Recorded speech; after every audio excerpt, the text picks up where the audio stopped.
let's get right to it. Welcome everybody to REFRAME webinars.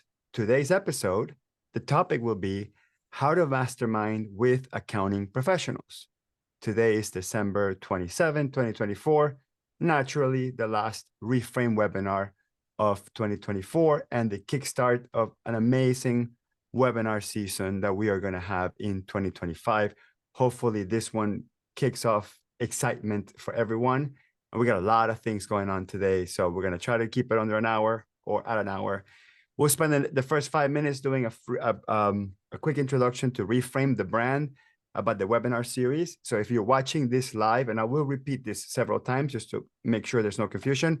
If you're watching this live via Zoom, you don't have to do anything else. You're automatically registered for the REFRAME webinars forever. So every single episode that we'll have, you will have access to. You can attend. You don't have to attend. It's up to you, really. We will be doing sessions monthly in preparation for the big event in November, which we'll discuss towards the end of the webinar. Then we're going to spend about 35 minutes or so going deep into the topic. We're going to do how to mastermind with accounting pros. We're going to give you a framework, some of the things that Carlos and I have done in our experiences dealing with the REFRAME, with the Alt Accountant group, mastermind group that we are now rebranding to the REFRAME Society, which we'll discuss that for about 5 minutes. And then afterwards, we're going to reveal what's happening next year on November in Miami for the big REFRAME 2025 event, Pricing with Confidence, which has officially been signed, dated, and we are ready to announce and get everybody excited for the big event. Okay, so really quick about REFRAME. REFRAME is an organization that Carlos Garcia and I started back in 2023 with a single purpose. The purpose is to rebrand the profession, accounting professionals, rebrand the profession to be sought after as the most creative, innovative, and forward-looking of all professions. Why that mission? Because I believe, and Carlos agrees, our profession is under attack, literally under attack. We have artificial intelligence that's going to, already starting to, but it's going to do a lot of the work that we're doing now, and it will take nanoseconds to complete. So it's going to be very hard for us to compete with AI. We have the overseas outsourcing companies growing exponentially, and they're putting huge downward pressure in our pricing. We have Silicon Valley, which is siphoning off a lot of our talented young professionals. A lot of young professionals are going into coding and AI and all the exciting things that Silicon Valley has to offer because of the growth of Silicon Valley. And at the same time, it was funny, earlier today, we received an announcement that essentially a Silicon Valley kind of company called Bench, which was starting to compete with us, with the bookkeeping profession, they announced that they're shutting down. So that's actually kind of interesting that even though Silicon Valley-esque type companies are siphoning off our talent, some of them are realizing that accounting is not such an easy business to run. But at the same time, it's not going to stop more newcomers coming in. So just because one is down doesn't mean that another three won't show up. Then we also have software companies who have been our partners for years. I'm not going to mention the specific company with the green logo, are now offering, the same exact services that we're offering, and to top it, to our existing clients, which it makes the whole thing even more awkward. So this is actually one of the ways that I feel that the profession is being, it's sort of under attack. And also our customers have shifting expectations. I think they want to see the results really fast. They want to see things at their fingertips. Even, AI chatbots are giving answers way too quickly, and it's shifting our expectations. So why do I think that our profession requires a rebrand? It's because we have already been enjoying the label of being trustworthy and being honest and being transparent. I think most small businesses like their accountants because of that. But at the same time, sort of under their breath or behind our backs, they describe us as boring, as too conservative, as strict, as old school, as low tech, as repetitive, as predictable. Even I think Carlos has a joke that he tells about accountants. Carlos, you want to jump? Just a really funny anecdote. Yesterday, I'm having drinks with some old friends and new friends, and someone who has no idea what an accountant is. I'm talking about to them about what I do, and I ask them, when you think about an accountant, what do you think of? And you would think they would say one of these things. They literally said, and they're not an accountant, they said, I heard they go crazy at conferences and they like to party. So you do have a good reputation for that. So that's good. Okay, so that part of the branding is done. Reframe doesn't have to, change the branding to make us crazy, but we can be part of it. Like, I think if we throw a really cool event, I think we should add the fun and the going crazy portion of it. I think we add to that a little bit.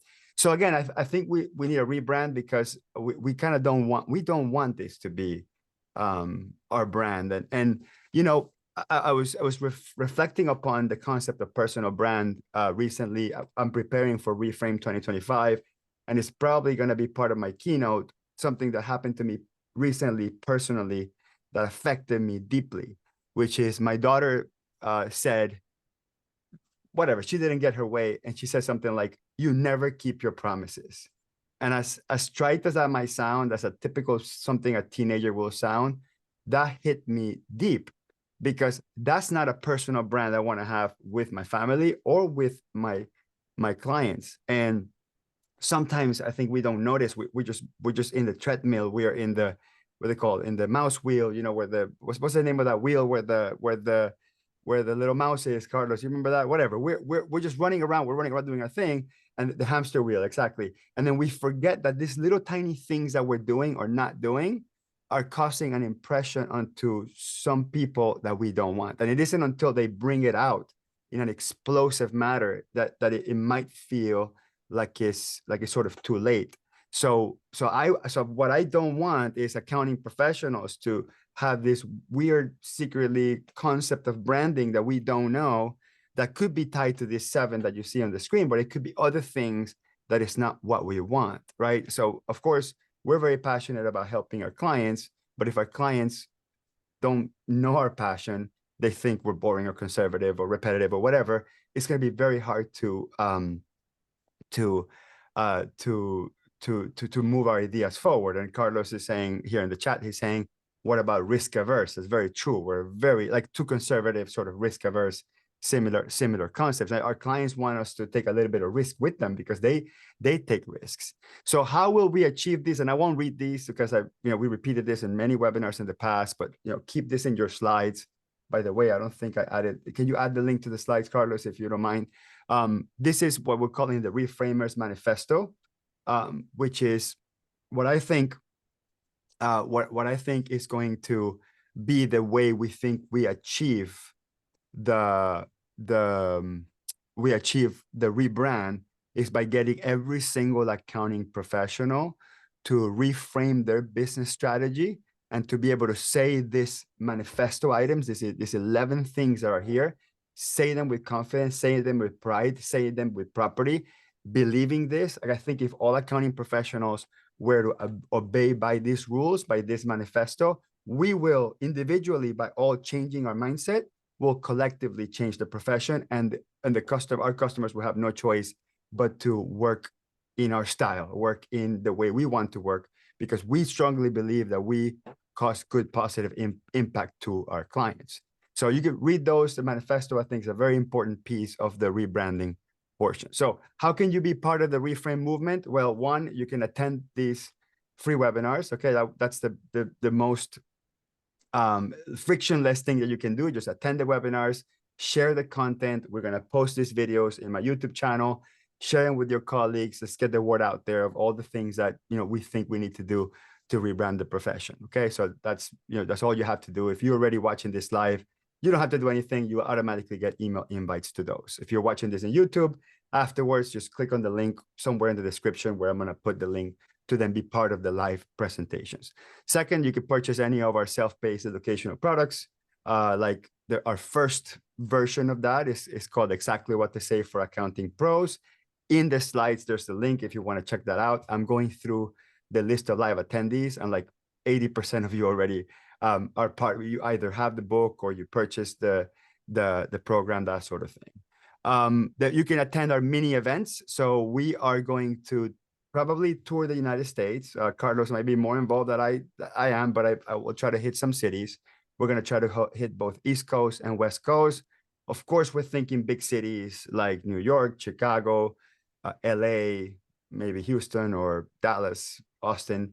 So we want to hit like sort of East Coast, middle of America and West Coast. And it's probably going to be somewhere in the May area after tax season. Okay. Just be aware, we will announce these things. If you're part of the webinar series, we'll send email recaps. We will explain this stuff. Follow me on Facebook, follow Carlos on Facebook and Instagram and that sort of thing. And we will let you know about that. Also, you can become a REFRAME Society member. This is a brand new thing that we're launching January 1st, well, a couple of days from now. There's a link there to I think, is the link on the slides to the waiting list or to the sign up form? Okay, so the waiting list. So Carlos, just do me a favor, go back into the slides and change it to this sign up form, because we have officially released sign up for society membership. We will talk about this a little bit later after we go through the content. And obviously the biggest way is to come in person, come hang out with us and attend REFRAME 2025 in Miami. A lot of you already bought tickets. I'll see you then. Really quick, this slide just contains all the topics that we will be covering for the rest of the year. So today's sort of the kickoff of the 2025 REFRAME webinar series. We're going to go deep into how to mastermind with accounting pros in about 2 minutes. And then just a really quick note, we're doing a little sort of extracurricular activity. On January 9th and 10th, we're doing two-hour webinars back to back, where we're going to showcase tech. So we're going to showcase some of our favorite apps. So each tech will get like 15 or 20 minutes and a quick Q&A.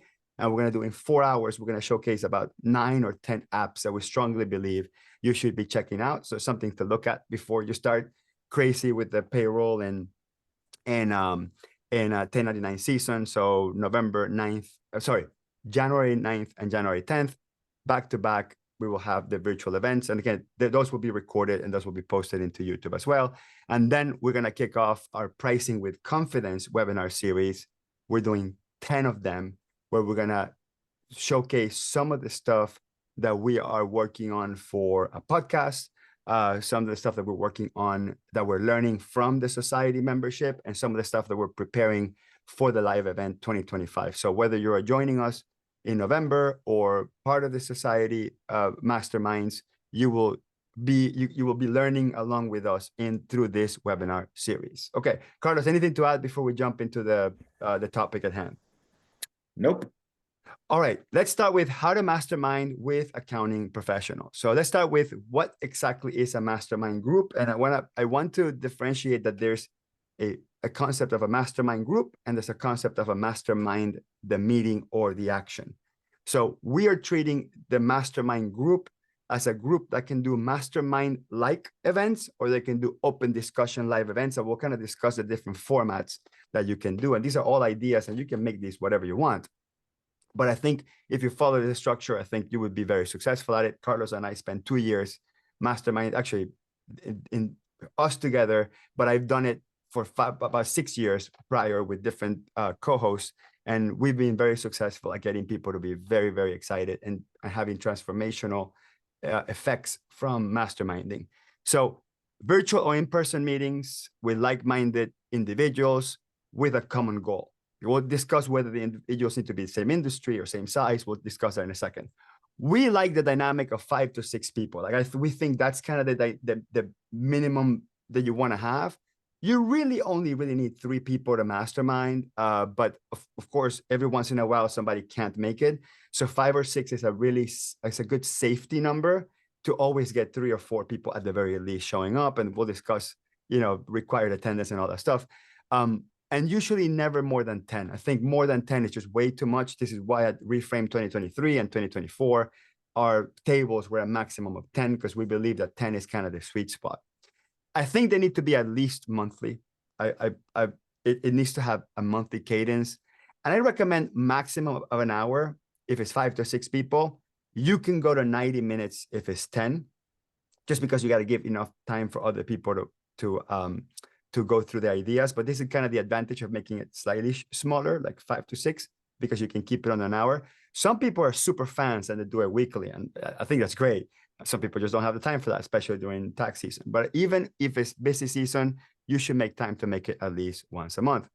I strongly recommend required attendance, and those who regularly don't make it or arrive late, they must leave the group. And then I actually have a particular process for that. So we'll explain that in a second.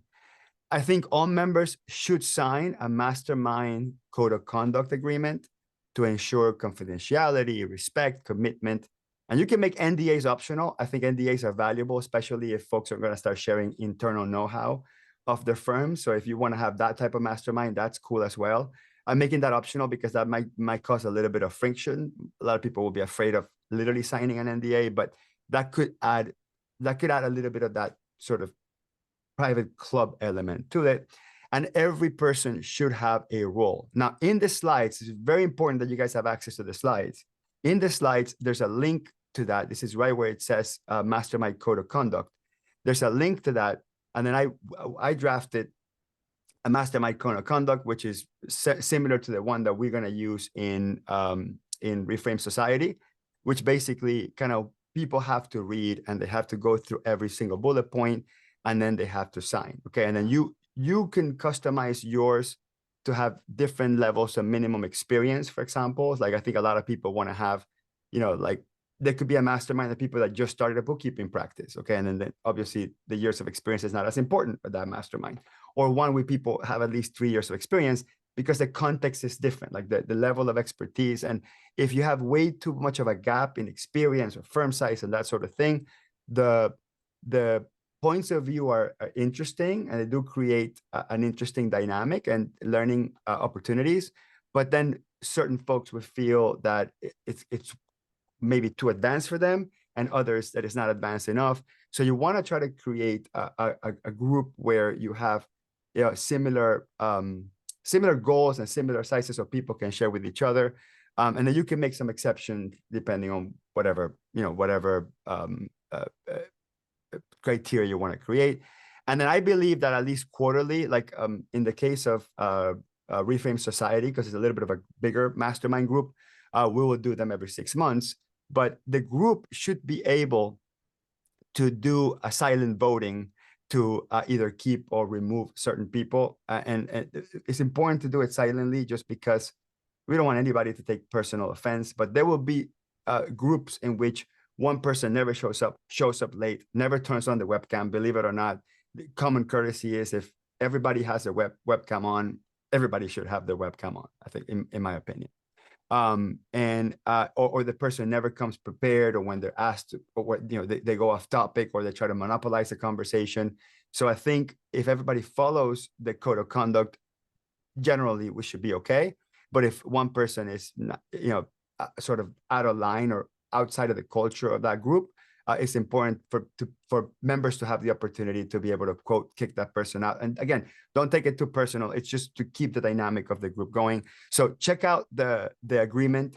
You can copy and paste it. There's no copyright on this. You can make it your own if you create your own, and have that in there. But there has to be a level of commitment. This is not I'll sign up for it because I have FOMO and I want to sign up for it. No, it's sign up for it because you want to learn and you want to help everybody else learn. Now, one thing I really like is when the groups are organized enough that each person has a role. So one person will be the group leader, and this person doesn't control the conversation or kick off the meeting. Their job is to sort of control the group's dynamic to make sure it doesn't go sideways. So all of a sudden, when a bunch of people are not showing up, or when there's scheduling issues or whatever, that person sort of jumps in and goes, okay, this group needs to be restarted. It needs to be fixed. We need to have a meeting just about keeping the group alive. Because a lot of issues with masterminds is they start, and within a few months, they kind of die out and everybody goes off on their own. So we need one person to be the group leader. And unfortunately, that person is going to have a lot of weight on their shoulders, but it's not a big administrative task. The person that has sort of like co-leadership is the meeting organizer. This person controls the Zoom account or whatever system you use to do virtual meetings, finds physical space if it's a physical mastermind, schedules the sessions, and distributes the recordings if you guys do recordings. Then you have a meeting facilitator. This person is responsible for kicking off the call, summarizing learnings from the past session, explaining the premise of the current session, and getting the meeting started. Okay, so that's not the same person as the organizer or the leader. Again, we don't want to have one person with too much weight, because that person then feels they have too much in their shoulders, and then they're carrying the meeting or whatever.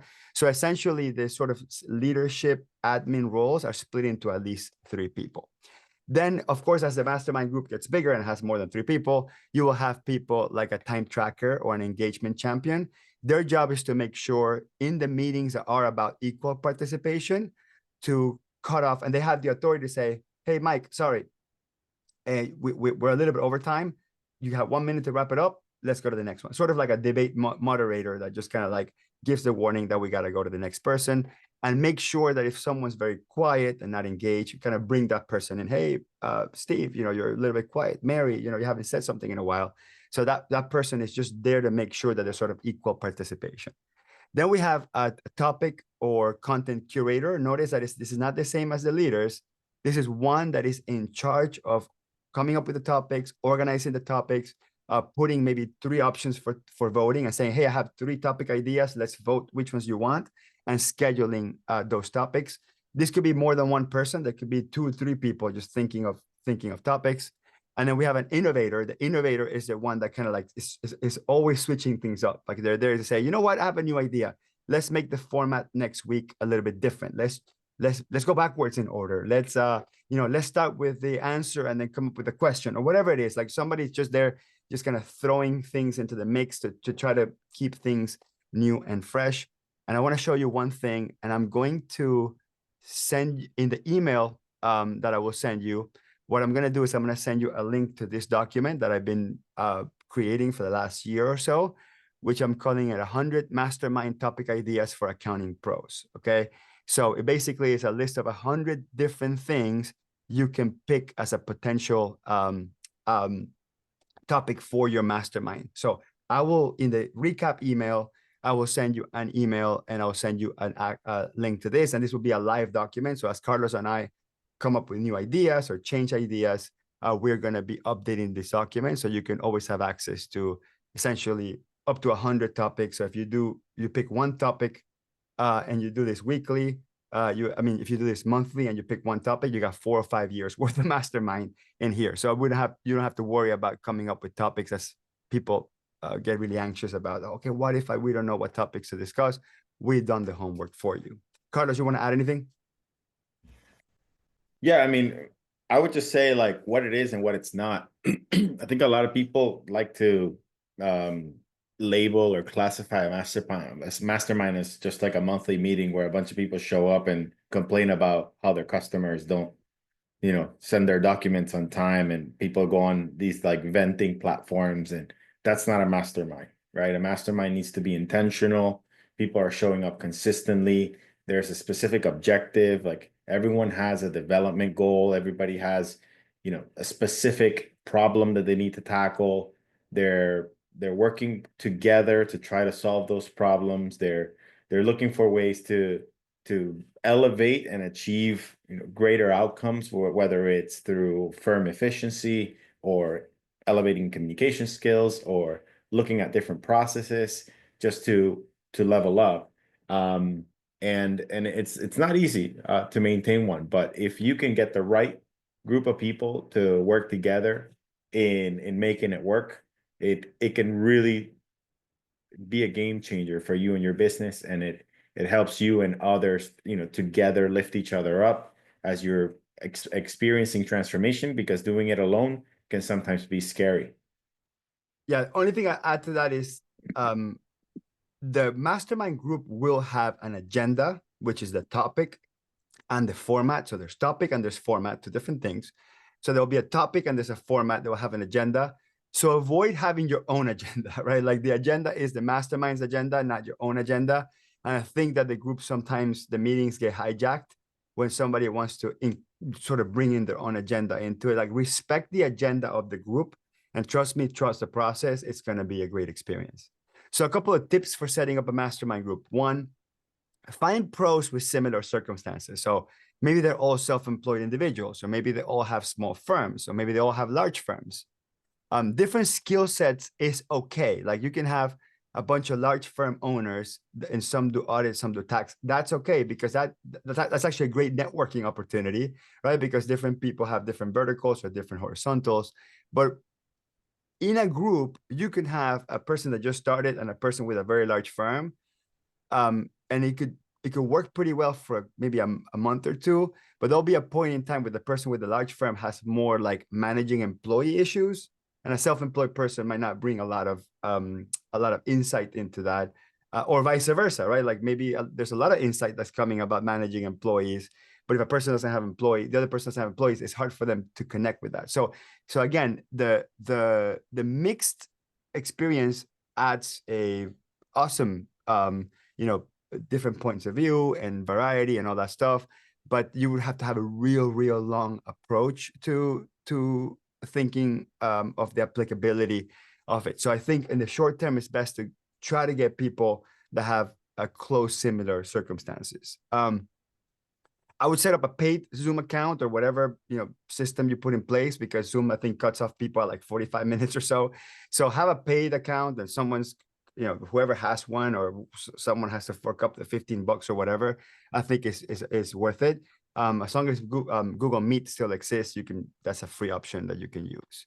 So let's talk about the different formats. And this is different than the topics, by the way. So the formats is how you go about sharing the information, sharing the insights, okay, which is different than specifically what you will talk about. Again, as I mentioned earlier, we have this big document, that I want to send you an email on, with different ideas of the topics that you can manage. Is this document 100 mastermind topics for accounting pros, specially curated for you, okay? But different than that is the format. So one of the formats that is maybe Carlos's favorite format, because he's been a sales coach for a very long time, it's role play. Like somebody plays the accounting professional, the other one plays the customer, or somebody plays a manager or leader, and someone plays a difficult employee, or an employee that's not seeing eye to eye, or not a culture fit, whatever it is. Someone is the accounting pro, and then someone else is maybe the other accounting pro, right? Like an attorney, a banker, an insurance broker, another center of influence that'll be very good to refer your clients, and kind of like what those conversations look like. So role play is a very very popular one, and that's usually just two people role playing. You could do it in private, then share out your experiences, or you can do it in front of other people, so other people can observe and add notes. There's also the triad role play, which is the same thing. There's sort of a customer, a vendor, but there's also an observer, and that observer has a very specific role to watch out for particular cues. So for example, let's say you're exercising a particular framework, like exactly what to say, which we'll discuss an example. That's a good example to use. That other person needs to study, understand the framework, and go, okay, very good, you used it here, or you missed the opportunity to use it there. So the observer is actually more keen to not live correcting, but just like immediate feedback, where the other observers, like, so they could be an assigned observer, they could be just a peanut gallery, they can just add to whatever the observer added. So one-to-one role play and a triad role play are the most common ones. And the next common one is the round table or round robin, where you come up with the topic and you give people time to research the topic on their own, and then you do timed thoughts, right? So let's say everybody gets 10 minutes to answer the first question, what they thought about topic B, or what insights do they bring to topic C or whatever. And this has to be equal participation, because that's round robin, round table should have more or less equal participation. Then we have open forum, freestyle, add and debate, which is more unequal participation. This is the same thing as a Thanksgiving table political discussion at your house, right? Like where everybody asks their own thing, and it's just kind of like completely freestyle. That stuff could go away, very quickly, but also it could add some excitement, right? Because it adds tons of unpredictability. If you ever do these, maybe do one or twice a year only, because then what happens is if you do 2 or 3 freestyle in a row, it will be very evident, who likes to talk a lot, who likes to hear themselves talk, who likes to argue a lot, and that sort of thing. So it's actually probably best that you maybe do 1 or twice a year, or none at all. Like, for example, at in an organized mastermind like Reframe Society, we probably wouldn't do any of these, right? Because just because it just there's a particular process we want to follow. But if you're running it on your own and you don't have a particular mission or plan, then you could do freestyle all the time. This is how actually most of them go. Then there's hot seat. Hot seat is very cool.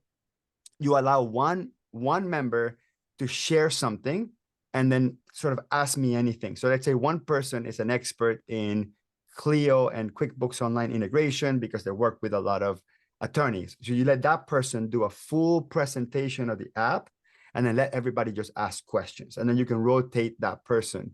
That's a hot seat, okay? Or maybe one person's an expert at hiring people. And then maybe that person, prepares, 4 slides in terms of like, what are my top tips for hiring people? And then people just ask them a lot of questions. So that's a very good one. And then if you're going to do hot seat, just make sure that you do enough so everybody in the group gets a chance to be in the hot seat as well. Then there's also multi-topic lightning rounds. These are very fun because they move pretty quick. Allow each member to add short thoughts, but equal participation, like 1 minute. So one of the most common ones that you see podcasts, YouTubers do, especially when you see collaborations, is they do underrated, overrated, right? So like then you come up with maybe 10 things and you say, maximizing your 401k, overrated or underrated? And then each person says, overrated. I would prefer to put my money in XYZ. Or somebody would say underrated. I think if most Americans maximize their 401k, by the time they're 60, they'll be millionaires or whatever. So you go through and then just basically all you do is you say underrated, overrated, and explain why. And that's actually a very common one, very easy to do. I think most people like really truly enjoy that just because it's quick, it's fun, and sometimes even ends the mastermind early, and it's just tons of fun. And I think even you can record those and make it into content into YouTube, and you actually have people watching those. So there's a reason why underrated and overrated works so well. And the last idea here, by the way, there's also unlimited formats. That document I will give you, the 100 mastermind topics, also has all the different format ideas. And again, we're gonna continuously add content to that group so we can create the definitive accountant's guide to masterminding for every one of you. So the split subgroups is you actually break up the group into maybe teams of 2 or 3. Each of them work on a topic, maybe 15, 20 minutes, and then they come back and report. So if you went to Reframe 2025, 2024, and 2023, this is the format that we use. So every table worked on a topic, and then we shared out the insights to the whole group. This is really cool, especially when you do like client use cases and that sort of thing. So a couple of topic ideas, and again, all the content is in the slides. You can check it out here. You can do an open forum where you just do screen share a particular new app. Let's say none of you guys use Xero. Open up Xero and explore it and critique it, that sort of thing. As we mentioned, underrated, overrated lightning round. Role-playing client objections. We're actually going to do a live example for you guys of that. Case study, like come up with client case studies and then see what each of the group would price that job for. By the way, that's the type of stuff we're going to do at Reframe 2025 in November in Miami. Book discussion, like a book club. That's actually great. Hot seat. What did you learn at X conference? And have somebody just share out whatever they learn. Freestyle debate, which software is better, or which function can be done better with XYZ app, that sort of thing. Carlos, you want anything to add? Nope. I did want to prompt the group to do some chatting on the next slide. So one thing that I like here about these questions, right, that it could be deep, but the one that resonates with me the most is number 7. And maybe we can play around with it. We could do a live 67 attendee mastermind. Type in the chat right now, what do you want to let go of as you move into the new year? And what's fun about this is, we're in a good, small, safe group for us to really think deeply about this. How much depth we can get from this, how much connection we can create by just coming up with a very considerate question, a thoughtful question. And just you can have a mastermind for 30 minutes, even an hour, just by saying, what do you want to let go of as you move into the new year, right? And so Linda's got one, right? Zoom meetings. Sometimes we think that having more Zoom meetings makes us more productive. Sometimes it makes us feel more connected. But what it could do in some scenarios, it could fatigue, give us fatigue, right? Like I know that when I'm staring in front of a screen, standing in front of a screen for 8 hours, my eyes hurt like crazy, and I feel like, you know, it's too much, it's overload, right? Joe's saying that, you know, letting go of 1040 is not associated with a business return. I mean, we can really go into depth around what does that mean to you? What would it do for you, right? Like why is letting go important to you? We can go deeper into that. And that's the idea of creating some of these thoughtful questions, and then how we could inspire others to maybe start thinking about things that they want to let go of, or ideas they can share, or experiences they can share, and saying, hey, you know what, last year I actually committed to that, and here's what I gained from doing it. And so these are some of the ways that you can take advantage of just coming up with one topic, one question, and within 30 minutes you can come up with so many deep and thoughtful talking points in doing so. So while we get more answers here in the live chat, specifically on question 7, I learned this from a podcast from Mel Robbins. Somebody recommended it to me, and this is like the one episode that I listened to, and I took really copious notes. And I really like her approach to replacing New Year's resolutions. Like a lot of people, especially at the end of the year, beginning of the year, they're like, okay, what are my goals for this year? And what she proposes is that, again, it's great to be future looking, but many times we'll go in there and we'll start a New Year's resolution without the premise, which is reflection of the past year. And the reflection of the past year sometimes creates the insight into why you want to let go of something, so you can open up space for the New Year's resolution. This is why it kind of ends at 7. So I like this so much. And every Carlos knows this, but every time I host New Year's at my house, we try to sort of play a game as a family and give everybody an exercise. One year we did the one word, with a little bracelet. Another year we talked about writing your wishes in a big balloon, and we kind of like let that go into the sky. I think we've had our family has had all sorts of really interesting dynamics in terms of thinking or rethinking New Year's resolution.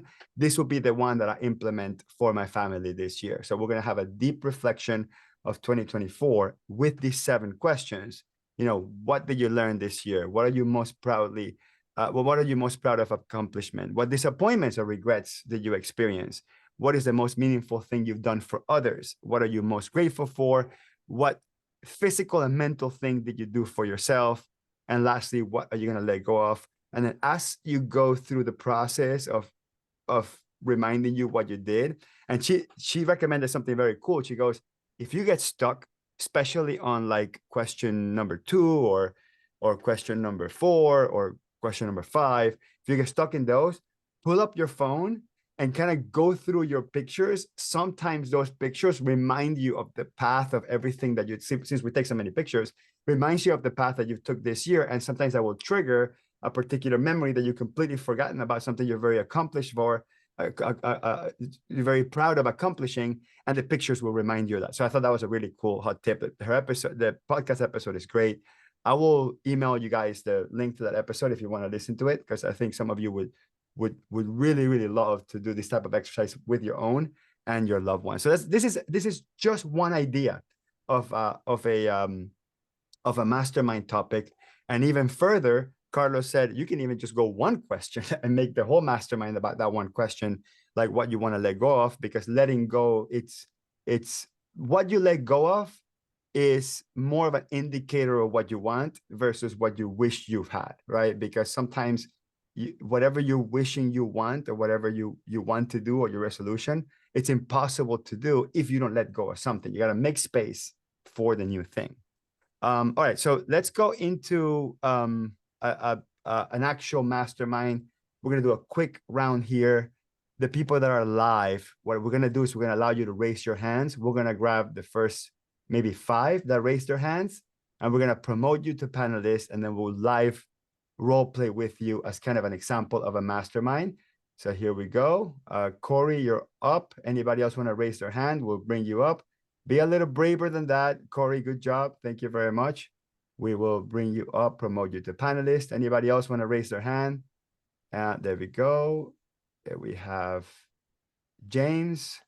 So we promoted James to panelist. Okay, so we got Corey, we got James. Maybe we'll grab one more or two more. There's, okay, perfect. Michelle being promoted to panelist.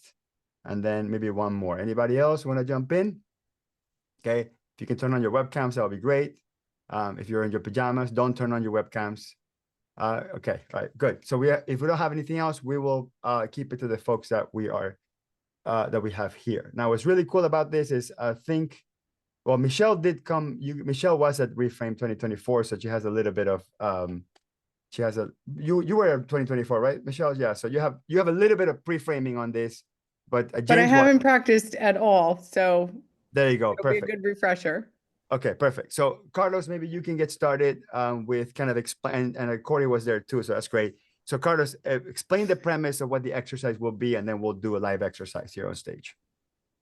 So what we're doing is we're going to be practicing how to use exactly what to say phraseologies when you're dealing with client potential objections. So we're going to do kind of a little round robin. And what I'm going to do is I'm going to throw you a specific client objection. I'm going to put it up on the screen and I'll read it out loud. And then you are going to select any of these 9 potential phrases to try to change the client's perspective. So the idea here is for you to stay curious. Try to ask some of these questions with curiosity so that you lead to a place of empathy and not from a place of arrogance or judgment. And the idea is for you to gain more context before you go into solution mode. So Corey, if you don't mind, would it be all right if we get kicked off by throwing you in the fire real quick? Corey, can you just say something so we can hear you, see if we can hear your audio? Yeah, make sure you're not muted because we can't hear you. We can't hear you, Corey. Not sure if you want to work on that. Michelle, we can hear you. You mind if we go to you real quick while Corey checks out Sure. her audio? I'll try it. Okay, so we got a client. Let's just imagine that you're in the middle of a conversation and they say something to you like, we're happy with our existing solution. Now you want to try to ask maybe a question, or you want to say a phrase using the exactly what to say phrases here on the screen. Which one would come to mind as a way to continue the conversation and see if you can change their perspective?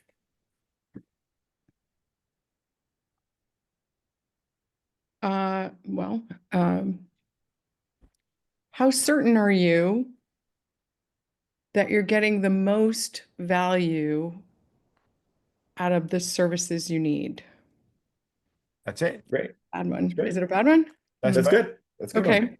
But now let's do it. Let's try. So that's the point of a mastermind, is just to give you reps, right? And that to have you are vulnerable and other people can help you. So now do it with certainty, right? Especially if you're asking about certainty. Now you got to do it with certainty. So that so I would say, Carlos, you ask me the question, or you say the statement like you're the customer. We're happy with our existing solution.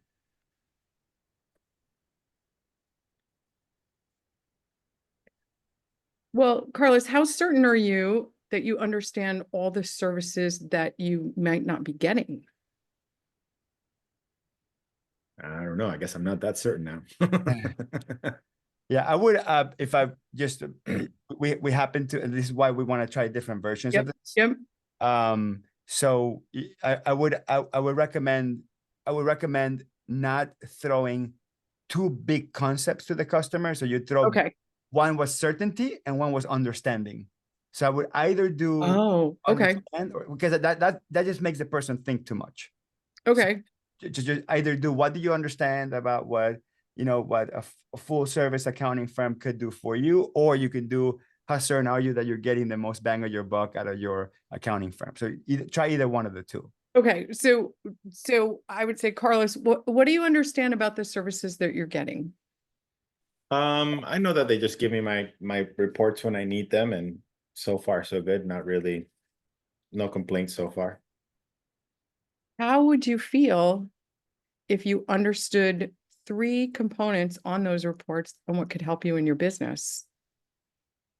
I guess it would make me feel better if what would be the 3 components that would make my business better.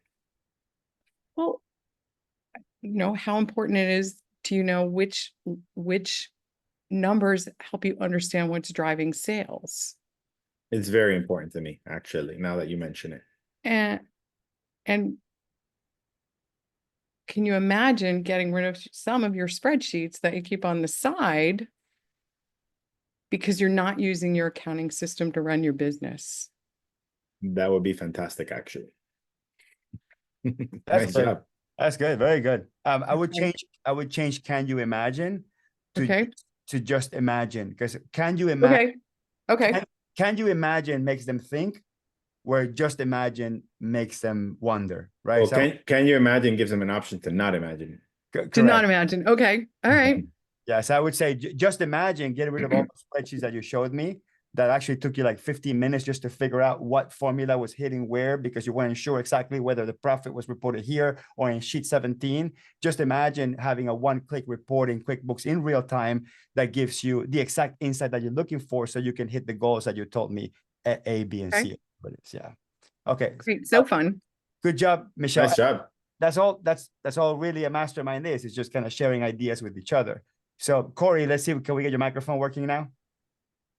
Yes, I did. Yay. All right, cool. Well, Corey, we don't have time to do this. Was that my Yep. line? Oh, Yeah. sorry. No worries. So could it be possible that there is time to do this? I don't know. You tell me, because I'm overwhelmed right now. So I just don't have the time. Yeah. How would you feel if time were not such an obstacle? Well, how could you make that happen? How could you create more time for me? So just imagine that instead of you having to focus on these parts of your business that maybe take you away from actually being able to work in your business or on your business in other ways, just imagine delegating those to someone who can handle them and get them to the point that you can actually visualize what's happening in your business, but you aren't having to spend that time doing it. I don't know that I can trust my team right now to release control of that. Yeah. Well, so what do you understand about outsourcing that kind of work? I haven't heard really great things about it. I don't know if my clients would, I don't know if I would be too comfortable with it. Yeah. Well, so how would you feel if I could show you exactly what that would look like so that you could see how you can step away from that part of the business, but it's still, that work is still being done, and actually have someone who reliably and consistently does that for you. I might be open to that. That's it, right? That's all we need. Good job, Corey. One thing I will add, I think the killer answer to time. So Carlos, what does the black card say again? We don't have time for this? Yeah, don't have time for this. Yeah. So I would 7 is my favorite. I would say, how would you feel if we can help you make time for these high priority items? Okay. So what I like about that is by saying a high priority items, you're already assuming that it should be high priority. And of course, you need to believe that whatever you're talking about is high priority. But yeah, it's good practice. Anything you want to add, Corey, or any questions, or we'll move on to James? All right, James. James, you're in the hot seat for the role play now. Hey, James, we're actually looking for a cheaper option.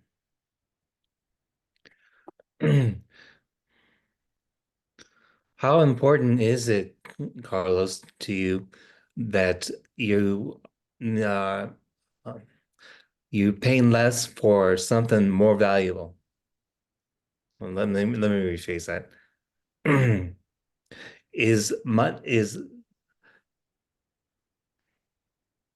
Is what you looking for, does it have a minimum value, or could it possibly be that you're wanting something bigger than what you prepared for as a budget?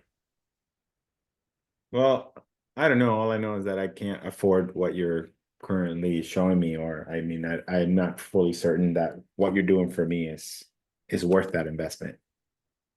Okay. Just imagine that down the road that you see 100x return on the investment that you put in. Would that be of value to you? 100x, yeah. Is that something you can guarantee for me? We definitely can try to do something like that. Okay. I would recommend staying in the framework, right? So instead of going straight to, for example, we can certainly see if we can do that. Stay in the Right. right. How important is the guarantee for you? Because the word guarantee is a bomb, right? That's a bomb. Okay. Can Sure. you guarantee this? It's a huge bomb, and it means many things to different people. Now, throwing a guarantee there without value is going to be a challenge. So I would say, how important is the guarantee for you? And they say it's this important, then you know that the guarantee is included in this package, not in this package. Right? And that bleeds over a little bit to pricing, but it's a different conversation.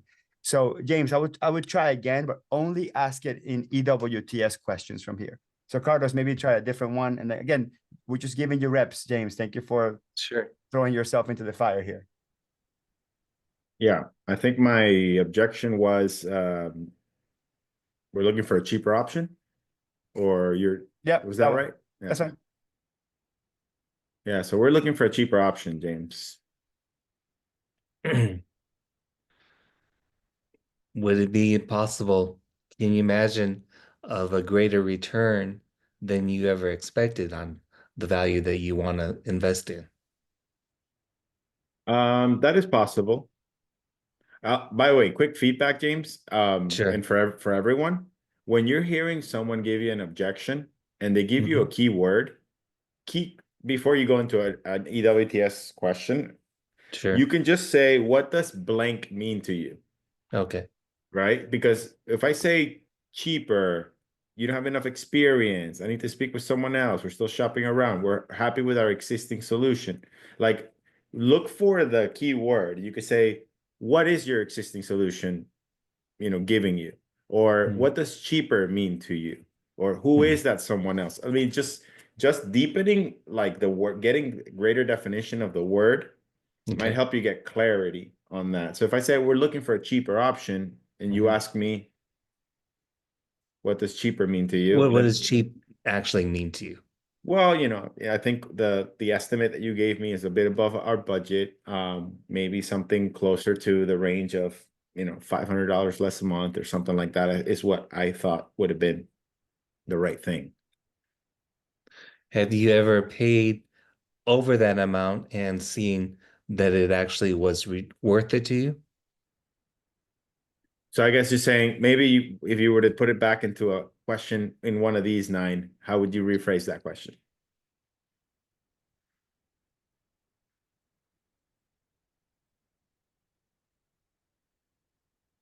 Maybe what is your experience with working with Right. equipped? What is your experience with working somebody like me who promises to be the lowest risk provider rather than the low cost provider? There you go, my friend. I There love you go. that. See, so Great. sometimes it's gotta be messy before it's pretty. But I applaud you, James, right? Because you kind of like you struggled a bit, but then you got to it. But this requires practice, and this is one of the beauties of doing a kind of mastermind that's intentional with doing like this kind of framework. So I think we were able to do a couple of good. So let's give them a round of applause, Corey, James, and Michelle, for putting themselves on hot seats and letting us giving them some feedback. Really great job.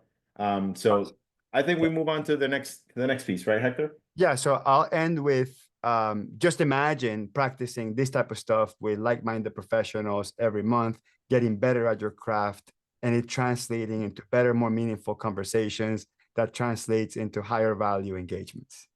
Okay, so that's the value of a mastermind. Just and be vulnerable enough, like these 3 folks, to be okay with making it messy. They're not perfect. No one's perfect. Carlos and I happen to be super fans of exactly what to say, super deep studios of exactly what to say. We make the pilgrimage to New York and hang out with the author, a couple of times a year. So it's a different animal. But in a mastermind group, you will have one person that's very good at one particular thing, and that person can share the knowledge, and then somebody else is good at another particular thing, and that's kind of how it spreads like wildfire. Carlos, talk about the Reframe Society membership. Yeah, so super excited. We're relaunching our mastermind community group. It's a membership. It's a private online community that is on the Circle format. Many of you who already purchased your Exactly What to Say implementation guide or the virtual course, you're already part of that private group. You have access to the Exactly What to Say content. Joining this membership will just keep your membership there and give you access to additional areas where we can have live chatting. We have monthly mastermind sessions. So I actually will be leading a monthly mastermind with the entire membership group, and I will bring topics to the table. And for those of you who want to have smaller, more intimate type of masterminds, you could use our platform where you can chat internally and you can schedule your own things. And if you want assistance, I will be leading this community for the most part. Hector will be joining from time to time as kind of a guest speaker or teacher. And he'll be bringing some forward-thinking topics to the membership itself, to the community. But the idea is not only to have that monthly mastermind so that folks are just talking about daily, weekly, and monthly year-round challenges that are going on, but it's also to be able to collaborate and hold each other accountable so that folks can elevate. In addition to that, there will be monthly lessons, and the monthly lessons will be talking about topics like pricing, mindset, sales and communication, marketing and positioning. So how do you better price your products? How do you design your products, your productized services? How do you communicate your value at a higher level? How do you communicate with confidence? Maybe some things that are holding you back because things that are stuck inside your head and you need to talk through it. We're going to talk about a lot of processes for you to develop your personal and professional skills. And then we're also going to talk about technology you can leverage and how to leverage things like AI integrated into your business processes so that you can be more effective with your processes, with your workflows. How do you lead your team? How do you attract and retain talent? A lot of these topics will be covered on a monthly basis. We have a specific curriculum. And the way that it works, Hector, if we go to the next slide, is that the minimum commitment is actually 6 months. We call it a semester because what we have found is that transformation is not something you can get within a month. It takes time, repetition. It takes time for you to be able to meet with other people and go through some problems and struggle through it. And but being able to show up over and over again to get the momentum and be held accountable is what's going to help you achieve that true transformation that you're looking for and that growth that you're looking for. So the commitment is 6 months, and the financial commitment is $1,500 for the semester. And for those of you who might be interested in wanting to get even more support, which means you would get monthly accountability from me, we would have a monthly one-on-one with me, but I'm going to have limited spots for that. And that's going to be $3,000 per semester. So for those of you who are looking for private coaching from myself, that is available in addition to the group mastermind. Now, this is actually offered at a more preferred price than what I would typically, engage with you as your private coach. But we're doing that for REFRAME members, and these are the benefits that go with it. And so if you're excited and you want to sign up, those are the links. We'll add them into the chat. And into our next and most exciting part of what we're about to reveal is what happens next, which is where is REFRAME going to take place in 2025? Carlos, can I add a quick thing on this? So again, we will send you an email with the mastermind code of conduct and 100 topics of mastermind. If you have already your group of core accountants that you want to do this with on your own, you don't have to pay anything. We're recommending that every single person watching this create a mastermind group, period.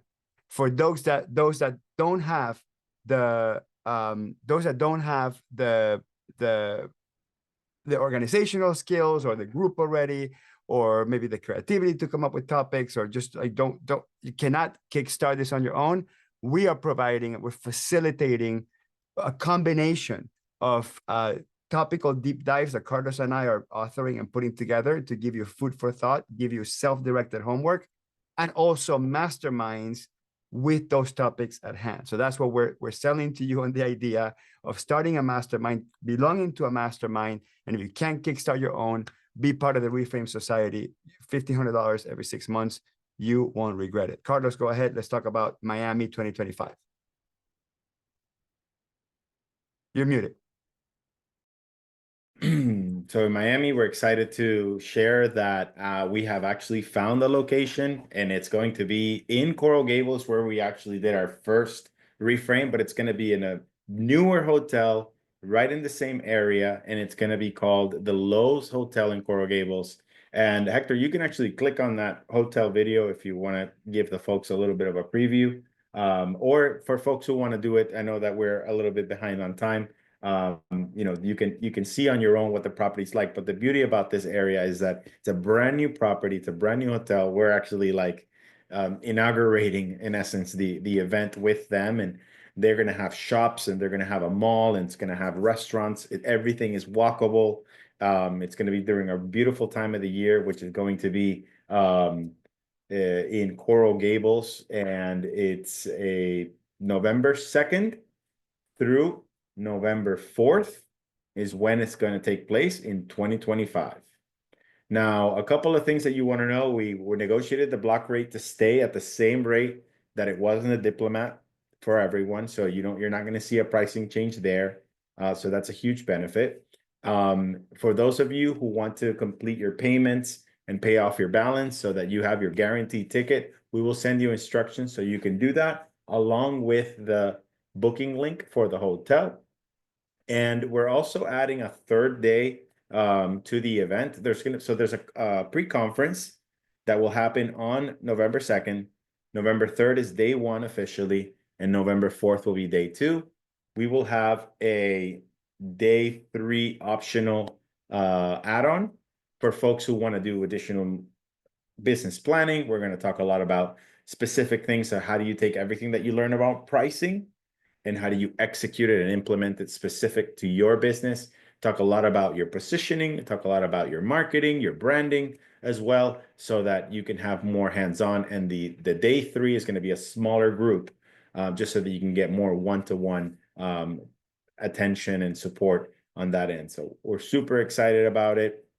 I know that we've been working really hard to try to get that venue information before the end of the year. We're excited we were able to do that. Special thanks to Vanessa as well, who helped us negotiate and look at, all of the details to make sure that we get everything to give you a wonderful experience. And another shout out to Andres from our AV group, who actually helped us find this beautiful location. We're very, very excited about what's to come. The specific space is going to be even better. We promise it's not going to be high ceilings, so you're not going to hear the echoes. We were really, really intentional about making sure that every detail meticulously is well planned, so that you have a phenomenal experience. Okay, I'm going to add a couple things. So number 1, we have 153 deposits. Okay, those are people that paid half of the amount to get into the, or maybe I think a third. I don't remember the exact dollar amount, but they paid a portion of the conference, and then they'll have the opportunity to pay for the balance. From those deposits, and traditionally, because we've sold the deposits before a date and a location was actually released, there's always a group of people that can't make it. They have a wedding the same week or whatever. This time around, we made sure that it was after October, so it's not during hurricane season. We also made sure that it's not on the rainy season, and we also made sure that it's not on a religious holiday. So this time around, we learned from our mistakes from the past, and we made sure that we pick dates that we think are going to be optimal. Okay, not too hot, not too cold. November is actually amazing for Miami. A little windy, but that's typically a good thing if it's a little warm, so it feels a little bit cooler. We picked a property that's 2 years old from the moment it was completely rebuilt. So there's not going to be a chance that there will be, there's a very low chance that they'll do any sort of construction or renovation. So because that's something that we learned from the last conference. We try to pick dates that we think will be different than QuickBooks Connect, but we can't guarantee when QuickBooks or Intuit Connect will happen. I have a feeling that it's not during those exact days, because I asked someone that couldn't give me the dates, and they said those days are probably okay. That's what the Intuit leader told me, but it couldn't really give away the dates for some reason. Intuit is very weird about releasing those dates early. Anyway, so we're hoping that this doesn't conflict with any other conferences, and we're trying to release it as early as possible this year. So other conferences also try not to book at the same time, also allowing our experienced partners or sponsors to be in more than one conference if they need to. A couple of important lessons that we learned from the last 2 years of running a conference that we're applying to this year. One, people wanted to have walking distance restaurants at night. They didn't want to get stuck in a single property where they have to Uber 15, 20 minutes somewhere to go to a restaurant outside the property. So this time around, we decided not to repeat an amazing property. 2024 in the beach was an amazing property. I mean, most people couldn't enjoy the beach because of the weather conditions, but it was an amazing property. But a big feedback was, hey, at night, we just want to hang out with our friends. We want to get a couple of drinks. We want to be outside of the hotel. So we're going back to Coral Gables, where in 2023, we were in Coral Gables, which is a very cool part of Miami, my favorite part of Miami. Like most people say Miami Beach and stuff, but those people are under 25. For old people like Carlos and I, we're already old, the 40 plus, Coral Gables is actually a much better place, because it's just neater and a little bit more for like sort of a more sophisticated crowd. It's actually a very expensive part of town, ritzy part of town to live in as well. So you're going to really enjoy that. Hotel rooms, usually in a premium hotel like a Lowe's, is usually $350, $400 a night. So we negotiated $279 a night for the block rate. We also negotiated no resort fee. So most of these hotels have a $30, $40 resort fee. We negotiated those, so you don't get that. So it's $279 a night. There's other hotels nearby as well if you don't want to stay in the property.